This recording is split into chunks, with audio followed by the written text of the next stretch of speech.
Hello, students. Today I am going to teach you your book Snapshots, Chapter 7. The title is Birth. In previous class, I have already explained you the part first, in which I told you that uh, Joy, Joy told Andrew that his wife needs Andrew to examine her before the time of her child's birth, and she is in a very critical situation. On hearing this, Andrew had a sudden flashback of her unpleasant night he had met with his girlfriend Christine. But without wasting a time, he went to Joy's house, and where he saw that really Sushan in a very critical condition, but he later decided to stay at the place till his duty was fulfilled. And after the after the great effort, it took him almost an hour to perform the surgery. It was rather tough one. While the first rays of the daylight came inside from the corner of the window, the Morgan child was born. Unfortunately, the child was cold and still. Means मैंने आपको previous class में explain कर दिया था कि Joy जो होता है वो एंड्रयू को बुलाने के लिए जाता है कि उसकी बीवी चाइल्ड के बर्थ के पहले उससे एक बार वो चाहती है कि वो उसको एग्जामिन करे. वो जानता था कि उसकी क्रिटिकल कंडीशन है. फिर वो डिसाइड करता है कि ठीक है, वो पूरी रात वहाँ रुकेगा और उसको टेक केयर करेगा. देन काफ़ी एफर्ट के बाद लगभग उसको इस सर्जरी में 1 घंटा लगता है और उसके बाद बेबी बॉर्न होता है. और लेकिन वो the child was cold and still, वो बच्चा बिल्कुल ठंडा होता है और स्टिल मतलब लाइफलेस होता है.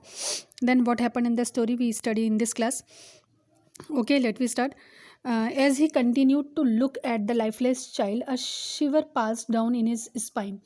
While his face was heated because of the effort he put in, a wave of coldness held him. He was devastated. Moreover, he was confused. He could not get himself to choose between addressing the stillborn or the miserable mother. He could not make the decision consciously. Means जैसे ही वो lifeless बच्चे को देखता है तो एक तरह से उसका वो बिल्कुल कांप जाता है और वो उसका फेस बहुत गर्म होता है क्योंकि उसने बहुत मेहनत की होती है, बहुत एफर्ट लगाया होता है, और वो खुद भी ठंडा पड़ जाता है. और उसके बाद वो थोड़ा सा कंफ्यूज होता है कि अब वो पहले किसको एड्रेस करे, किसको पहले संभाले, ये नए पैदा हुए बच्चे को पहले संभाले या जो माँ जो मिजरेबल कंडीशन में है उसको पहले संभाले. और वो मतलब कॉन्शियसली वो डिसीजन नहीं ले पा रहा था कि वो क्या करे. So he address the mother first while giving the child to the nurse. Sushan led unconscious too, as the effect of the anesthesia still persisted. He put in all his effort to bring her out of the desperate state. Even while her strength continued to weaken, he instantly broke the medical glass to fill the syringe and inject it into her. He worked tirelessly and bring her to her sense. Means जो वो बाद में ये निर्णय लेता है कि नहीं ठीक है, पहले मैं माँ को संभालूंगा और वो बच्चे को जो न्यूबॉर्न बेबी होता है उसको नर्स को हैंड ओवर करता है. और अगर हम सुजैन को देखें तो सुजैन अभी भी अनकॉन्शियस थी, बेहोश थी, क्योंकि एनेस्थीसिया का असर उसके ऊपर अभी भी था. और वो पूरी कोशिश करता है कि उसको कैसे भी वो होश में लेकर आए, जबकि जो सुशैन थी उसकी जो ताकत थी वो धीरे धीरे कम होती जा रही थी. और वो कंटिन्यूसली वो मेडिसिन की जो इंजेक्शंस की जो बॉटल होती है उसको फोड़ता है, उसको सिरिंज उसमें फिल करता है और उसकी बॉडी में उसको इंजेक्ट करता है. टायरलेसली वो बिना बिना मतलब बिना थके वो अपने काम में लगा हुआ था. वो पूरी कोशिश कर रहा था कि उसको वो कैसे भी अपने सेंस में आ जाए. After a moment, when he was assured that she was safe and her body was beginning to regain its strength, he turned his attention to the child. His hair was all over his sweetie face, but he did not waste another moment. अब होता क्या है कि जब वो बिल्कुल confirm हो जाता है कि वो अब जो सुशैन है वो बिल्कुल सुरक्षित है और उसकी बॉडी वापस ताकत, उसकी बॉडी में फिर से ताकत आ रही है, तो उसका ध्यान बच्चे की तरफ जाता है. और उसके जो बाल हैं डॉक्टर के, एंड्रयू के, वो उसके फेस पे आते हैं. उसके फेस पे पूरा पसीना रहता है. वो बिल्कुल भी अब समय को बर्बाद नहीं करता. Andrew hastened and asked the midwife about the child. The midwife got anxious and asked him where the child was. She had kept it under the bed. Without wasting another moment, Andrew took the child out. It was a boy in perfect shape and with flawless skin. His body was warm and his skin was extremely soft. The head hung loosely on his weak neck and the cord was hanging too from his body. His limbs felt boneless because the bones are so soft. Means अब जो Andrew है, जब उसका ध्यान बच्चे की तरफ जाता है तो वो मिडवाइफ से पूछता है कि बच्चा कहाँ है। मिडवाइफ भी थोड़ी चिंतित हो जाती है और वो खुद पूछती है कि बच्चा कहाँ है। तो जो नर्स होती है वो बच्चे को बेड के नीचे रख देती है और बिना समय को बर्बाद किए हुए एंड्रयू उस बच्चे को बाहर निकालता है। और जो बच्चा होता है वो एक बॉय होता है और उसकी स्किन बहुत ही सॉफ्ट होती है। उसका जो सर है वो उसकी कमज़ोर गर्दन पे बिल्कुल झूला रहता है, क्योंकि बच्चा सेंस में नहीं है, बच्चे में जान नहीं है, तो उसकी गर्दन झूली हुई रहती है। उसकी जो कोड है वो अभी भी उसकी बॉडी से बॉडी में हैंगिंग रहती है।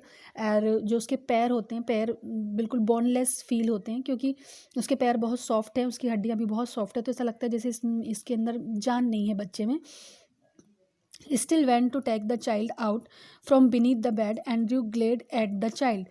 He observed him and thought about the reason he was so white. He knew it could only be the case of oxygen deprivation, because he had seen a similar case in Smartian. He focused on the treatment that was used. He instantly stood up and instructed the nurse to bring in hot water and cold water in separate tubs.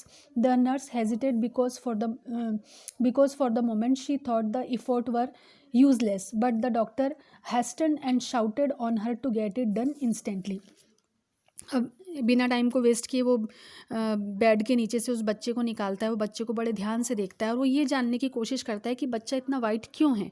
फिर उसको समझ में आता है कि वो oxygen की कमी के कारण ऐसा हो रहा है, क्योंकि उसने एक सिमिलर केस अपने जो जहाँ वो पढ़ रहा था वहाँ के मेडिकल में उसने स्मैरिटन में वो इस टाइप का केस देखा था। और उसने उस केस को फोकस किया, उस केस को याद किया और उसने तुरंत वो खड़ा हुआ और खड़ा होकर उसने नर्स को बोला कि वो 2 सेपरेट टब के अंदर, एक में गर्म पानी और एक में ठंडा पानी लेकर आए। नर्स थोड़ी हेजिटेट हो रही थी, हिचकिचा रही थी, क्योंकि उसको लग रहा था कि सारी कोशिशें करना व्यर्थ है, बेकार है। लेकिन डॉक्टर जो एंड्रयू है वो उसके ऊपर चिल्लाता है और उसको बोलता है जाओ तुरंत लेकर आओ।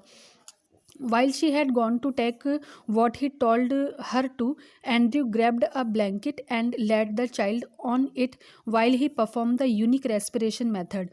The nurse arrived with the necessary items and he began with the procedure instantly. In one basin, he put cold water alone, and in the other, he put the hot water at the temperature he could bear. The next moment, he was seen dipping the child in those basins, one after another.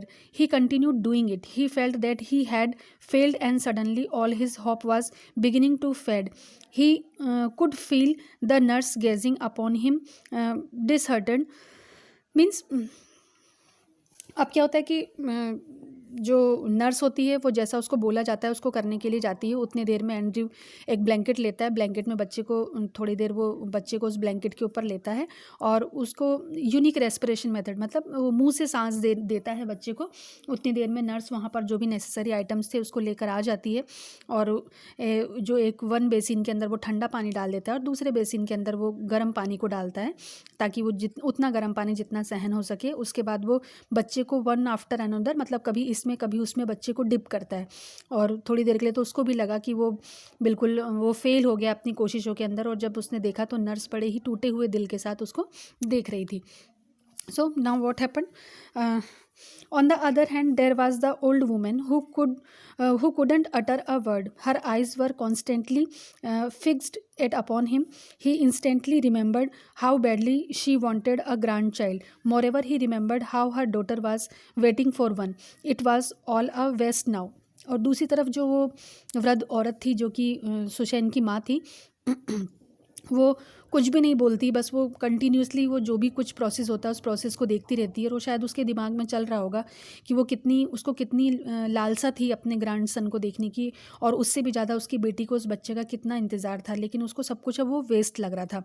After the continued struggle he was extremely wet and dirty. The doctor almost slipped on the towel and he was just about to lose hold of the child.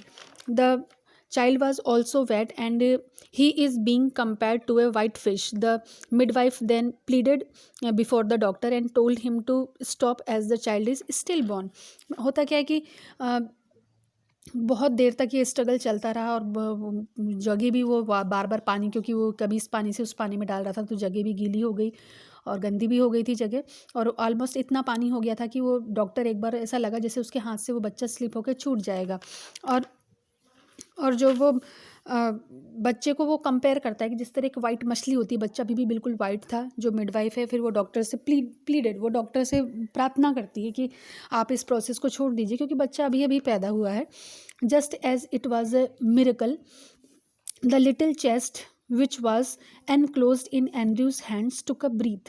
He continued heaving, leaving Andrew weak in his knees.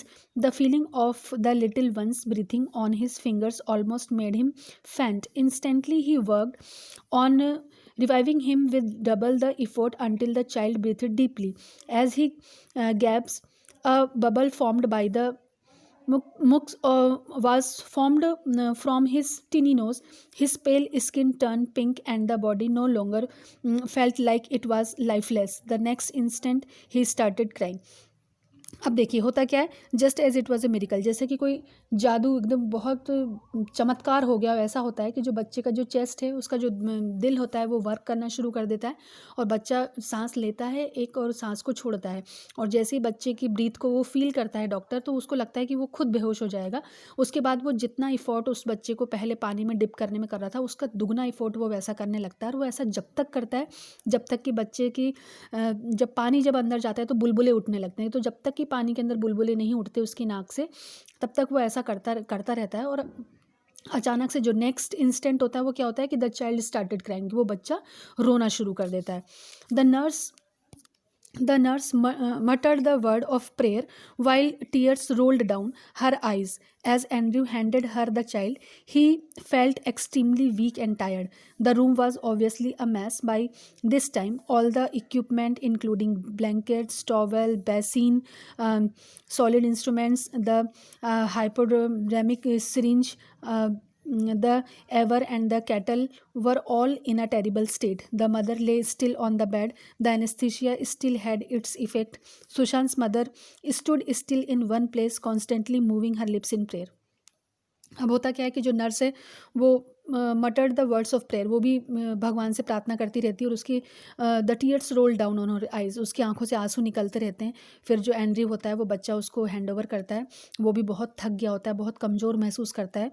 और जो जो room की अगर हम हालत देखें, जब वो फर्स्ट टाइम एंटर हुआ था तो हमने एक लाइन पढ़ी थी कि the room was not luxurious but neat, कि वो कमरा बहुत ज़्यादा लग्जीरियस नहीं था लेकिन नीट था। लेकिन अभी इस पूरे प्रोसीजर के बाद जो रूम था वो रूम बिल्कुल गंदा हो गया था और सारी चीज़ें तितर बितर हो गई थी। जैसे कि कहीं ब्लैंकेट था, कहीं टॉवल था, कहीं सिरिंज पड़ी हुई थी, कहीं केटल था, कहीं बेसिन रखे हुए थे, सारी चीज़ें बिल्कुल फैली हुई थी। और जो सुसैन है वो अभी भी बेड पर ही थी और अभी भी उसके ऊपर एनेस्थीसिया का इफ़ेक्ट था। और जो वृद्ध महिला जो थी, सुसैन की जो माँ थी, वो अभी भी उसी जगह पर खड़ी हुई थी और वो कंटिन्यू उसके लिप्स प्रेयर कर रहे थे।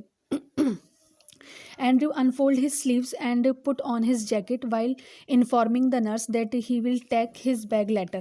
और जो डॉक्टर का काम ख़त्म हो गया था वो अपनी स्लीव्स को अनफोल्ड करता है और उसके बाद फिर वो नर्स को इन्फॉर्म करता है कि वो मतलब अब जा रहा है और वो अपना बैग बाद में लेने के लिए आएगा। He then went into a small room through the kitchen downstairs and grabbed a large glass of water. He took his coat and hat and headed outside. He met Joy outside and told him that everything was fine. It was around 5 in the morning and there was not too much light. While walking towards his home, he was accompanied by a few miners who had just completed their night shift. As their footsteps echoed, he had only one thing in mind. His heart was full of the thought that he finally accomplished something. Means होता क्या है कि अब वो उस room से निकल के वो किचन में जाता है। सबसे पहले वो पूरा एक गिलास पानी पीता है, फिर अपना कोट लेता है, हैट लेता है, फिर वो बाहर निकल जाता है। बाहर उसको जॉय मिलता है और वो जॉय को बताता है कि सब कुछ ठीक है, माँ और बच्चा दोनों ओके हैं। और उसके बाद ये जो लगभग सुबह के 5 बज चुके थे और जब वो अपने घर की तरफ निकलता है तो देखता है कि कुछ एक लोग, मतलब हल्का सा उजाला हुआ था, कुछ जो माइन में जो काम करने वाले जो माइनर्स होते हैं वो कुछ लोग निकल रहे थे और उनके चलने की इकोड सुनाई दे रही थी। और लेकिन जो डॉक्टर था, डॉक्टर के माइंड में केवल एक ही बात घूम रही थी। इस जो उसका जो हृदय था, उसका जो दिल था, वो इस बात से बड़ा खुश था कि वो उसने अपने काम को बड़े ही अच्छी तरीके से किया और उसने जो भी किया बहुत अच्छा किया। So this is the explanation of your part 2। Now you have to solve the question and question answer. You have to do these question in your copy. If you have any problem in understanding the explanation of part 1 and part 2, you can ask me. Till then, goodbye.